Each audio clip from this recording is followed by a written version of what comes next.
This is the chairman and the artist, where vision meets creation. Let's talk. Funny.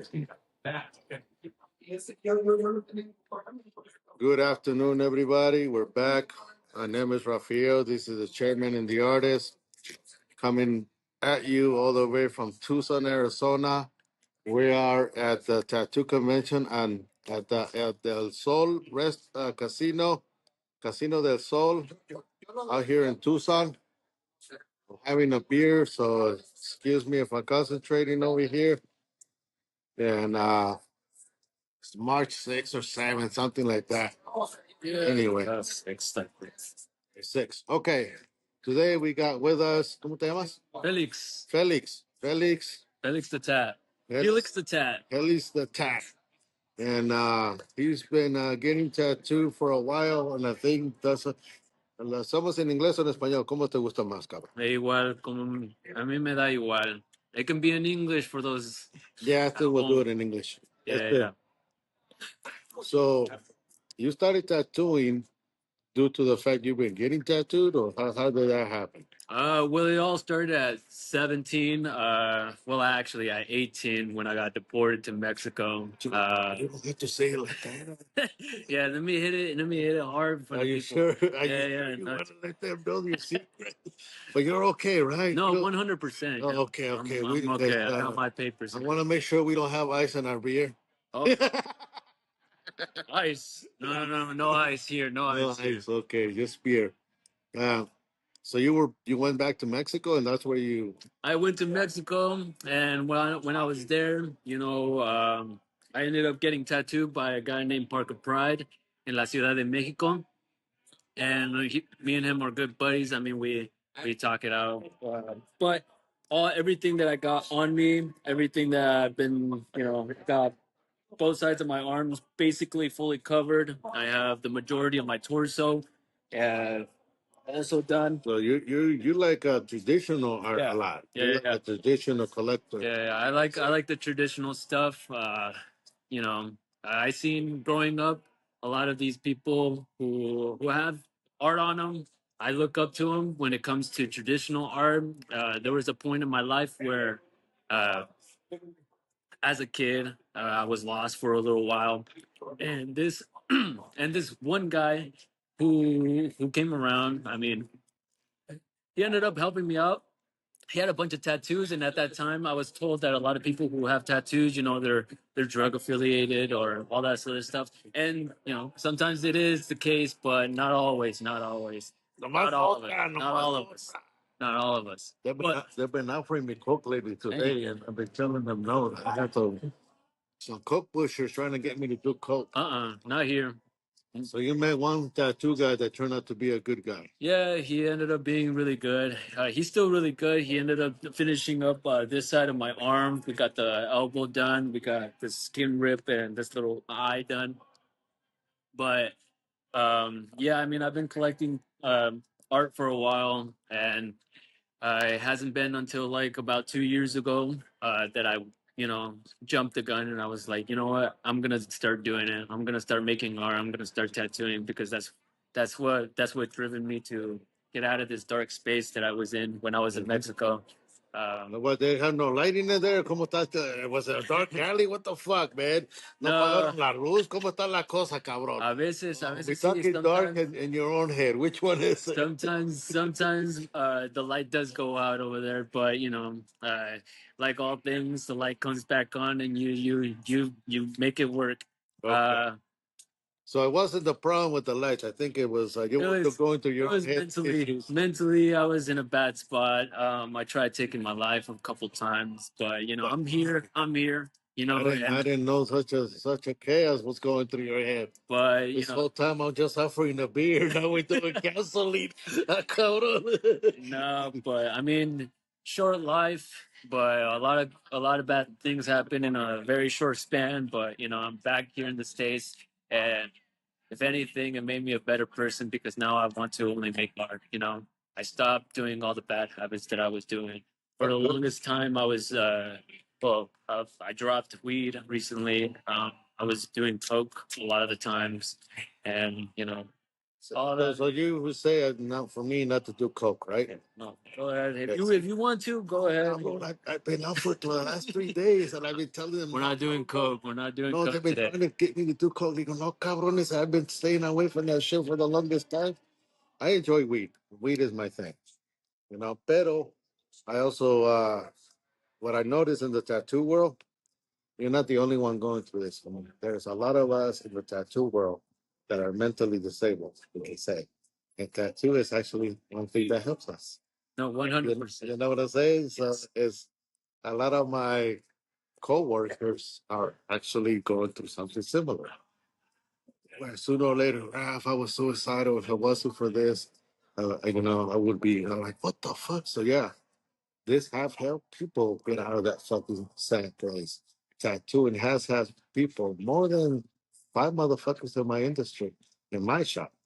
You know, the first guy that I started tattooing with, he had one eye missing. He took a 357 and shot himself, and the bullet came out through here. My my boss at the time, when I told him, hey, what happened to Tiger Jim? He said, oh, he shot himself with a 357, fucker. And then, he lived. And then I got to He's tattoo. alive. I got to tattoo with Tiger Jim. And then later, he took a shotgun and put it in his mouth and finished the job. So death is something that I dealt with since the beginning of my career.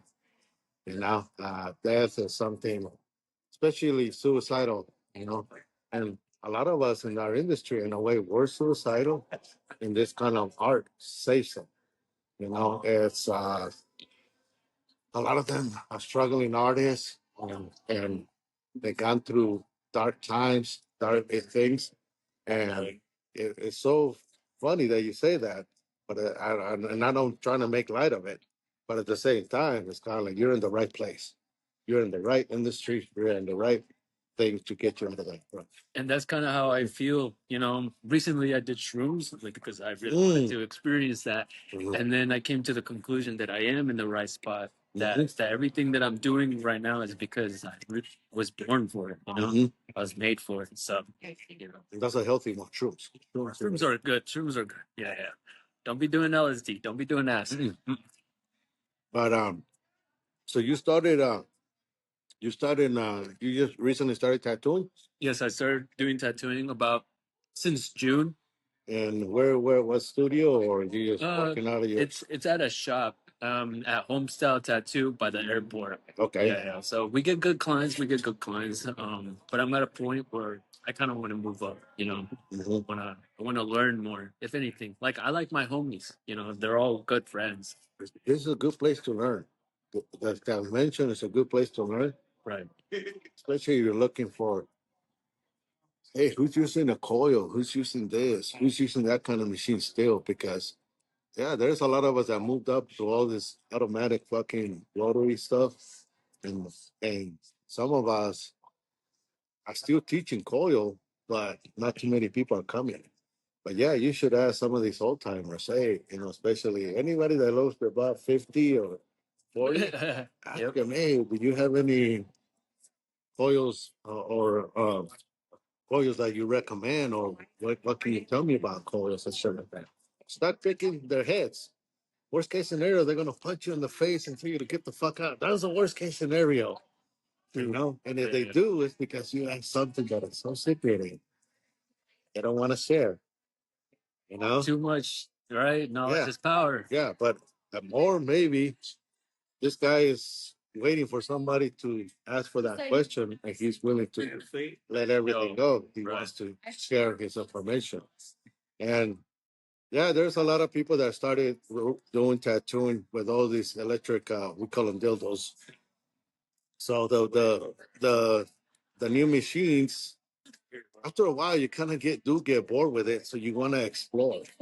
And I'm also knowing that some people want to just go beyond that. Where did these tools made? Where were they invented? Who invented them? Who came up with this fucking tube? Why did they look like this? Well, I came in a time where we were experimenting with tools, but we were also we have a lot of history. Me and my boss, We study history. We study tattoo history. I still study tattoo history. I still hang out with the old timers. Right. I would recommend anybody who wants to know a little bit of tattoo history, watch the all road curl show with Pib. Pib, how you doing? Uh, Pib is interviewing all kinds of different historic people, and then he's also discovering all kinds of historic stuff. So in the tattoo world, yeah, there's so much to learn, homie. So much to learn. Yeah, I'm pretty sure you already got bored. Yeah. With just doing a little. No, but you know, say like, oh, is this a no? There's a lot more to learn. There's books to read. There's legends to know. There is What would you recommend? Give me some names that I can start researching. You already mentioned one. well, Pib. Well, she is concentrating right now on interviewing some of the historians and some of the old time people because she doesn't want these guys to pass away and then their knowledge is gone. I think that's one of the reasons I'm also doing it too. And I think that's one of the reasons she's doing it. You know, she's also giving some of these people a place to speak because back in the day, we rely on magazines.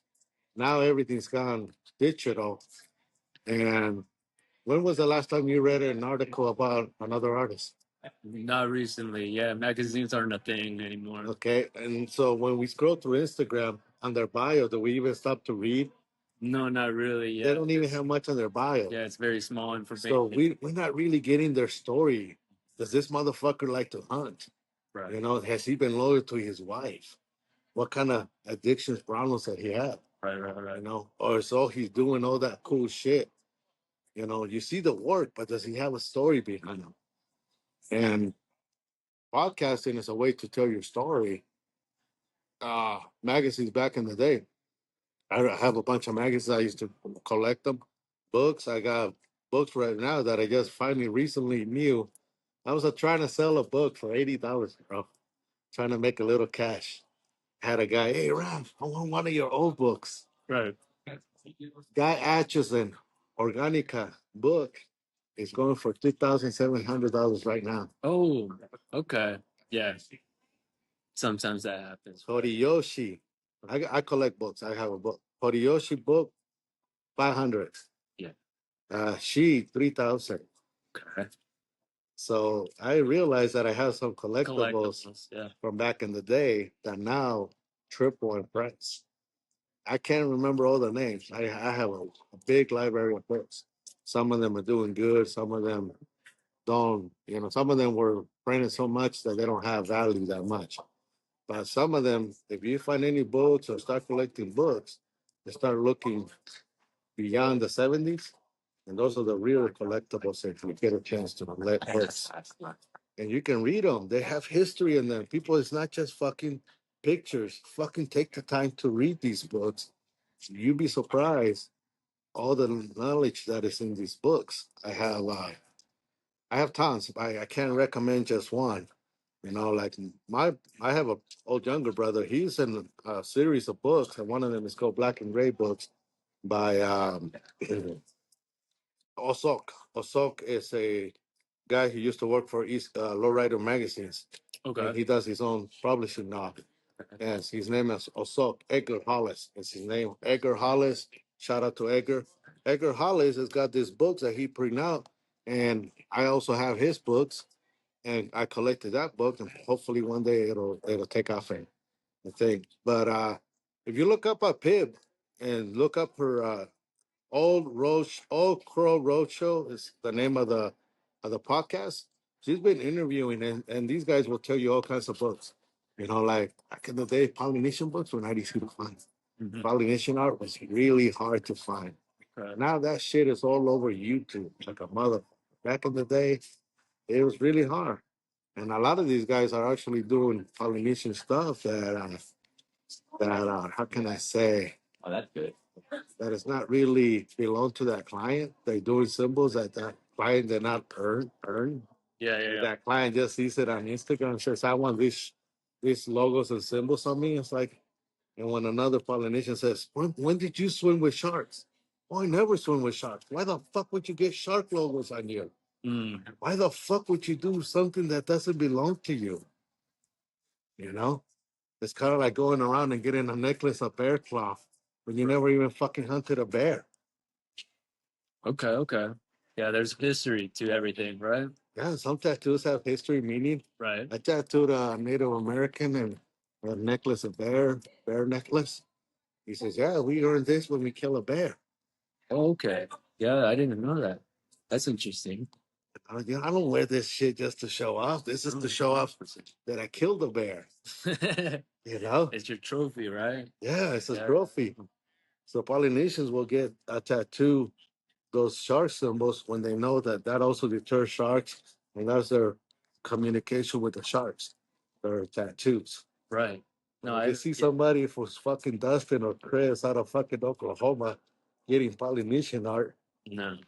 you know? Yeah, yeah. Ethnic tattoos are a different thing. Yeah. For example, I did one time, I tattooed this white boy. Tired of tattoo chairs that squeak, wobble, and feel like you're tattooing someone on a folding chair from 1982? Say goodbye to imported pain and hello to the Chariot Tattoo Chair, the only throne fit for an artist and their canvas. Crafted right here in the good old US of A, this chair is more American than a bald eagle riding a Harley through a fireworks show. No tariffs, no shipping delays, just pure ergonomic freedom. We're talking lumbar support that'll cradle your client's spine like it owes them money, armrests that adjust faster than your last relationship, and a 360-degree swivel that'll have you spinning like a DJ at a block party. Stop torturing your back and your client's dignity. Upgrade to the Chariot Tattoo Chair because your art deserves better than a glorified bar stool. The Chariot Tattoo Chair. Sit proud, ink loud.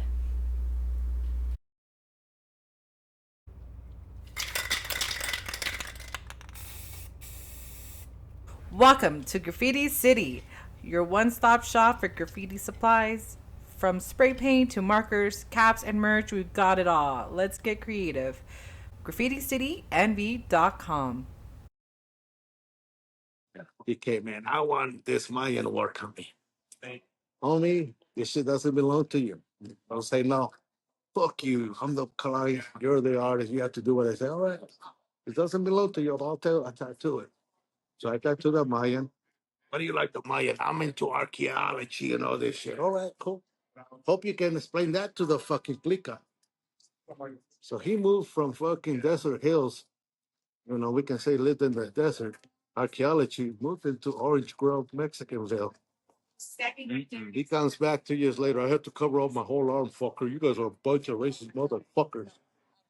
I had to fucking get into it with gangs and this and that over this. I told you it doesn't belong to you, but you thought you could explain to these motherfuckers. Yeah.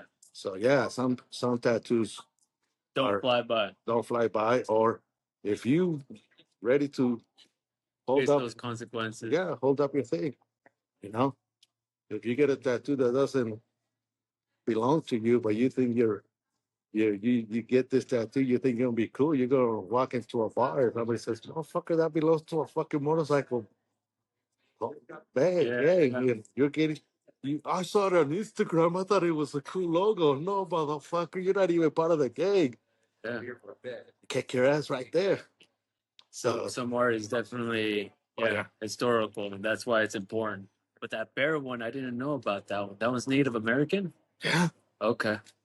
Yeah. Didn't know that one. Thank you. I didn't know until I tattooed a big Native American and he tells me the video. Oh, okay. I didn't know. Yeah. It's kind of like I also tattoo people that they earn these tattoos. It's not just you don't do a USMC tattoo on anybody, Right. Unless he's a USMC. Right, correct. Yeah.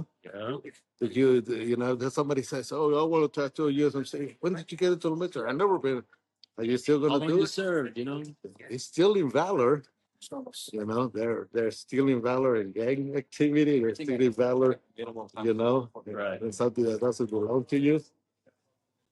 But tradition is also one of those cool arts that outlasts a long time. It holds out really well.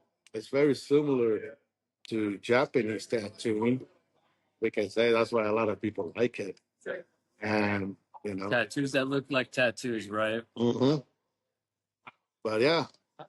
So now that you're coming into the tattoo industry, has it been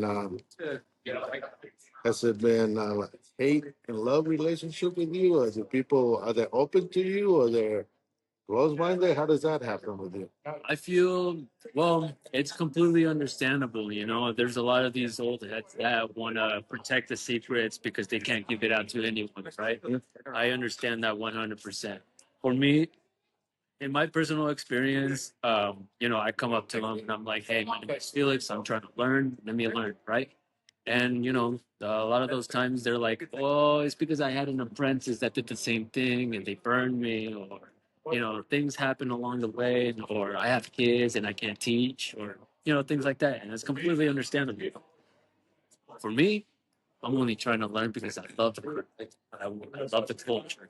I love the history behind it. You know, there's a lot of history, and there's a lot of things that I don't know. I want to, you know, but it's just it's time, it's commitment, and if anything, I'm here for the long run. You know, if it's not today, it'll be tomorrow.